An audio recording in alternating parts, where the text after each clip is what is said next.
My time portraying people, portraying human beings to varying degrees of success, and a lot of my life is spent focused on and embodying the human-sized, if you will. The individual, the family, the community, people who populate the dramas that we watch. And I spend my working life in front of groups of people not unlike tonight, telling them stories, and in so doing, I sense the atmosphere. You know, are they listening? Are they with me? Are they asleep? And responding to that accordingly.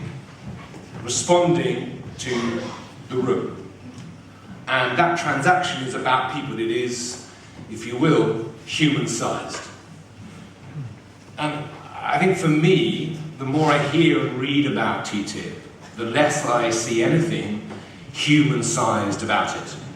And I think it's this that I find the most unnerving thing about what TTIP seems to propose, because it does appear to be a profound and sort of existential threat to our ability as individuals and as communities to have agency at a local, human-sized level to respond to what is around us. You know, our local environment, the food in our shops, the water in our taps, to respond to the room, if you will. Now, I'm not an economist, and I'm well aware that there are lots of very smart people who support and advocate the benefits of TTIP. But I feel very strongly that any trade deal that threatens people's fundamental ability to affect the world around them, to respond to the room that they live in, as it were, is one that has to be questioned and it has to be interrogated in the most rigorous and robust way. So, suffice to say, here is to cutting TTIP down to size, perhaps. Okay, I'm going to hand over to Carrie, who's going to tell you a little bit about Artists Against TTIP, about who we are and what we do. Thank you very much.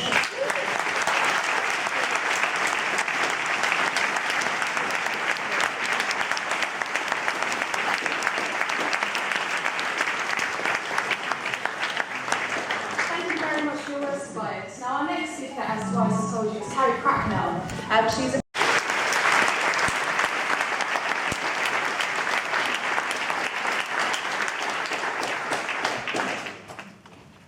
Our campaign against TTIP needs a storytelling revolution. We need to take it out of the abstract, out of the technical, out of the future tense.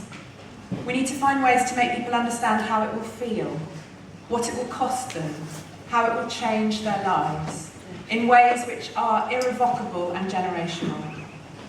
We need to turn it into a story, to find frameworks which make it accessible. How will it affect our food, our NHS, our children's lives? My name is Carrie Cracknell and I'm a British theatre director, and my brother John and I set up Artists Against TTIP with one simple aim: to use the skills of storytellers to get this issue right to the centre of the public agenda. To use the public profile of actors and musicians and artists to awaken our slumbering media and to pique their interest. Using forms and stories that people can understand and connect with. A growing minority of people are alarmed and actively engaged in the fight against TTIP, but we have got to find ways to break this out into the mainstream and to cause it to become a politically toxic issue for politicians. TTIP should be getting significant scrutiny from politicians and public exposure, but you know this isn't happening, as we've heard this evening. So our hope is that Artists Against TTIP can play a part in putting it in the spotlight. We need political parties in the UK to recognise the flaws in TTIP and to oppose it outright. We need to work with our fellow activists across the EU to convince more of our MEPs that a good TTIP is not possible. We need to get business leaders who see the potential dangers of TTIP to come out publicly against it.